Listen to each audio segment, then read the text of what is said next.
Hola Dori, ¿qué tal? Hola Javier, ¿qué tal? ¿Cómo estás? ¿Puedes contarnos quién eres y cuál es tu historia?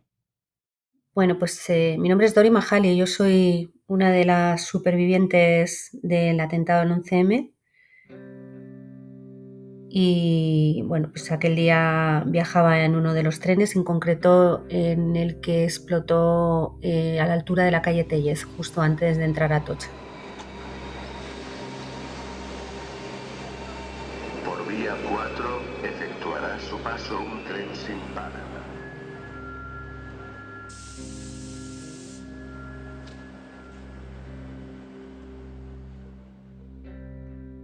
Han pasado 20 años del 11M, hoy es 11 de marzo. Vamos a recordar lo que ocurrió aquel día a través de las historias de Dori y también la de Gabriel. Gabriel Martínez Villaseñor, bienvenido. Hola Javier, ¿qué tal? Muy buenas. Gabriel es médico del Suma 112, que es el servicio de emergencias de Madrid. Trabaja, lo hace en una UBI móvil. La perspectiva de cada uno de ellos es distinta, pero ambas historias forman parte del atentado más mortífero de la historia de España. Comienzan esas historias en lugares diferentes y se juntan en el mismo punto, en el mismo sitio, que es en las cercanías de la estación de Atocha. Dori, ¿qué hacías tú aquella mañana del 11 de marzo de 2004?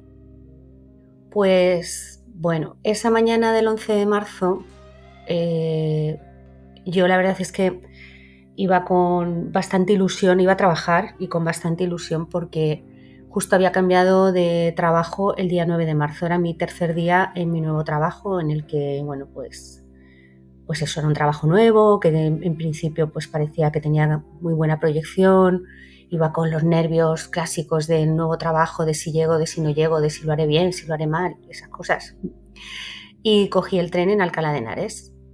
Y bueno, pues llegué a la estación y llegó un tren que estaba muy lleno, pero decidí coger otro que estaba parado en la vía, que no había mucha gente y que podía ir sentada. Y bueno, pues cogí el tren que, como he dicho antes, que explotó a la altura de la calle Tellez.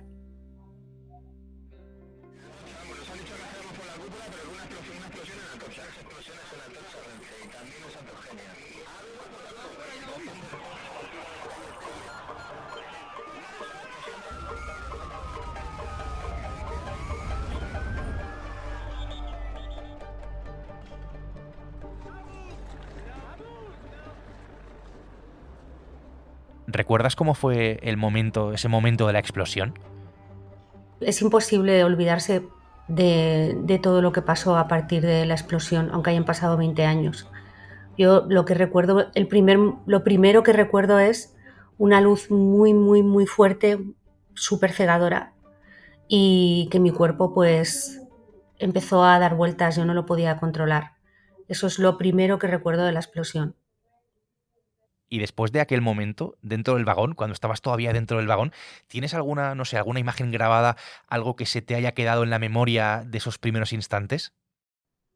O sea, en realidad, Javier, o sea, lo recuerdo como si no hubieran pasado los 20 años y estuviera sucedido hace unas horas. Es terrible, pero me acuerdo de todo, o sea, de abrir los ojos, estaba sentada en el suelo con la espalda como apoyada en una de las paredes del tren y no había ventanas, no había puertas, estaba todo quemado, todo destrozado, estaba todo, pues eso, absolutamente destrozado. Los asientos arrancados, gente por el suelo que haya muerto, trozos de personas mezcladas con todos los trozos del tren que había por el suelo, un agujero en el techo. Es increíble, pero una de las cosas que más vívidas tengo es el olor que había en ese momento en el tren. Eh, y el silencio que había y sobre todo eso, el olor y el silencio. O sea, además de todas las imágenes de cómo estaba todo en ese momento, el olor y el silencio. ¿Encontraste, Dori, la ayuda de alguna persona, de la gente que viajaba en el vagón allí contigo, pues precisamente para intentar salir del vagón? Sí, a mí me salvó la vida un pasajero que iba en el tren. Yo cuando abro los ojos y veo todo aquello que os acabo de describir, mi primera intención fue levantarme para salir corriendo de allí. pero me apoyé en el suelo, me fui a levantar y en ese momento es cuando me di cuenta de que no podía andar porque tenía las piernas destrozadas. Y pegué un grito y unos segundos después se acercó un pasajero que estaba en el tren, que iba al final del vagón, perdón, y vino a ayudarme, me hizo un torniquete, me tapó, yo tenía muchísimo frío y salió a buscar a los servicios de emergencia. Gracias a que él salió y llamó a los servicios de emergencia y me hizo esos torniquetes, pues podía llegar viva al hospital. Si no, no sé, yo creo que no hubiera salido viva del vagón.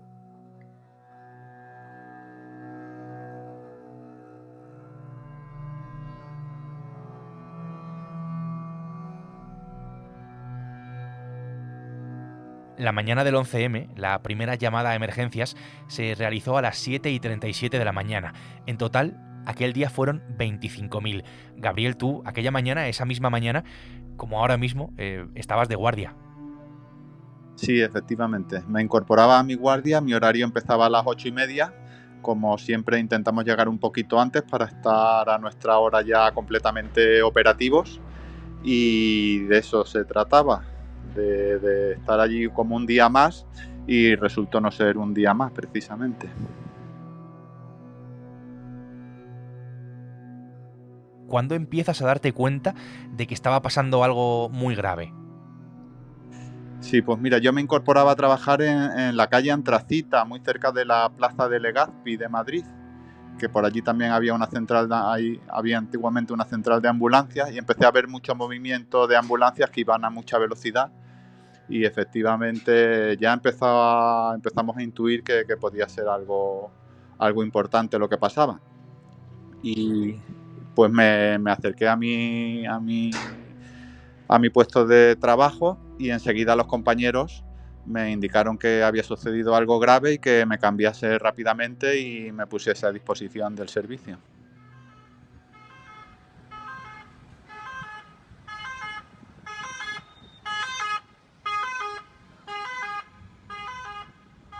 Y de ahí con la ambulancia hacia la estación de Atocha. Gabriel, tú, cuando te bajas de la ambulancia allí en esa zona, minutos después de que estallaran las bombas, ¿qué es lo que te encuentras? ¿Qué es lo que ves? Una situación dantesca, una situación que sobrepasaba la imaginación de cualquiera, incluso de cualquier profesional. De hecho, nosotros siempre vamos en equipo, vamos siempre, dependiendo del tipo de recurso en el que trabajamos, entre 2 y 4 personas, pero no solemos separarnos bajo ningún concepto. Y en ese momento, al ver tal cantidad de heridos tumbados en el suelo al lado de las vías, enseguida tuvimos que deshacer el equipo y cada uno irse a atender a algunos de los pacientes que veíamos, que muchos estaban bastante graves, efectivamente. ¿Hay alguna historia, alguna cara, algún momento, no sé, de algún herido, de alguna víctima que se te haya quedado grabado de aquella mañana? Pues sí, tenerle que decir a un paciente que no le podía atender porque venía andando y podía hablar, y en esos momentos de clasificación o de triaje tienes que ir a por los que, estando muy graves, pueden beneficiarse de tu ayuda. Y no pude atender a ese paciente que vendría con, ya no recuerdo, con mucho dolor, pero tenía que irme a por los que, a por los que podía serles más útil. Como así fue. Había pacientes muy graves. El que yo tuve que atender en un primer momento estaba inconsciente y tuve que ayudarle para mantener su respiración con una ventilación, entre comillas, artificial.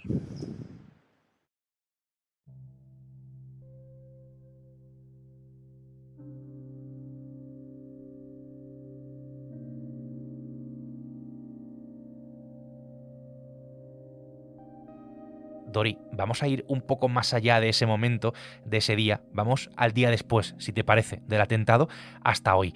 A ti, ¿cómo te ha cambiado, cómo te cambió la vida ir precisamente en ese vagón de tren de cercanías? A ver, yo cuando me subí a ese tren tenía 33 años, casi 34, no tenía ningún tipo de discapacidad.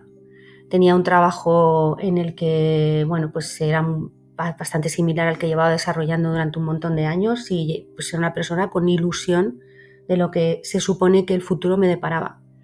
Cuando explotan las bombas, después de eso, pues una amputación de la pierna izquierda por debajo de la rodilla, no escucho bien por el oído izquierdo, tengo un montón de cicatrices porque tuve unas quemaduras terribles en el 70% del cuerpo. Me han tenido que operar más de 20 veces y, por supuesto, incapacidad total me dio la Seguridad Social para lo que era mi trabajo habitual, porque a consecuencia de las lesiones ya no podía seguir desarrollándolo.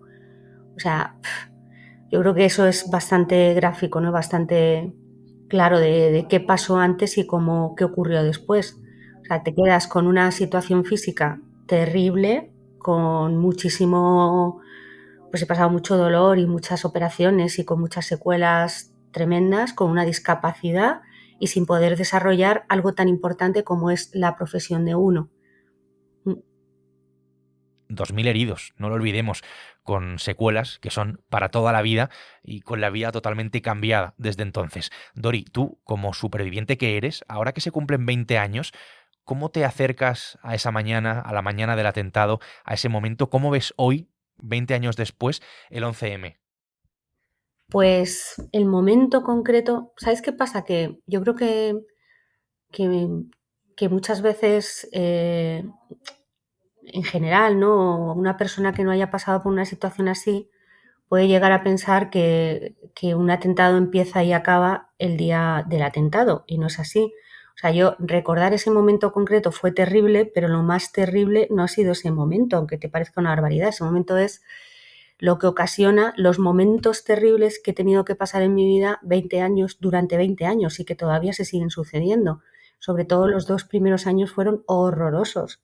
O sea, fue terrible. O sea, yo lo recuerdo con tanto dolor y con tanto esfuerzo y con tantas operaciones y con tanto pelear por seguir viva que lo más terrible fueron sobre todo los 2 años posteriores. Dori, yo desde el máximo, en fin, desde el máximo respeto, te agradezco muchísimo esta conversación, te agradezco mucho que nos hayas contado tu historia, que hayas dado testimonio de lo que pasó aquel día, ese 11M. Gracias, gracias de verdad. Gracias a vosotros, de verdad. Gracias por dar voz y ayudar a que no se olviden los atentados del 11M. Gracias.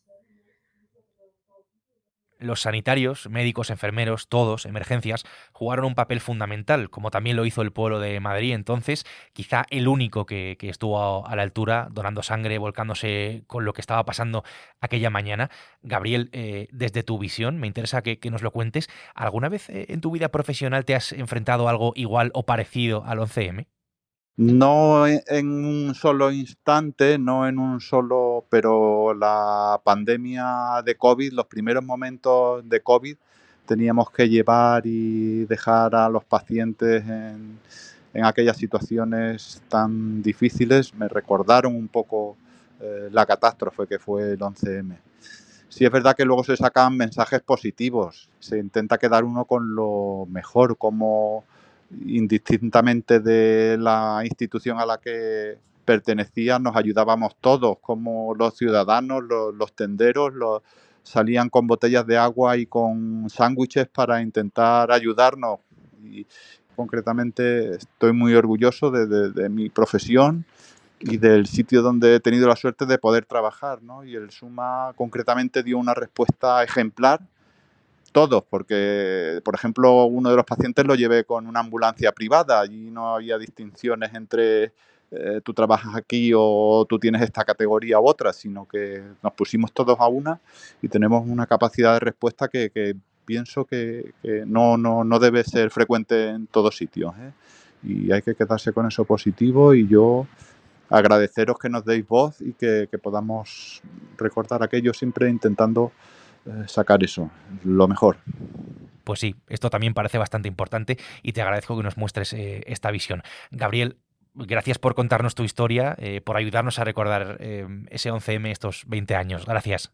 A vosotros, muchas gracias por atendernos.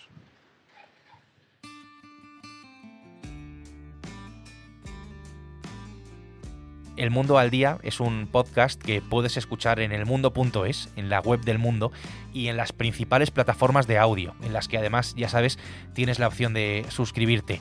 Hoy lo han hecho posible Dori y Gabriel, esas dos historias, esos dos testimonios que hemos podido conocer gracias a mi compañero Javier Cid. Mañana es martes, aquí estaremos. Gracias y saludos de Javier Atard. Has escuchado El Mundo al Día, un podcast del Mundo.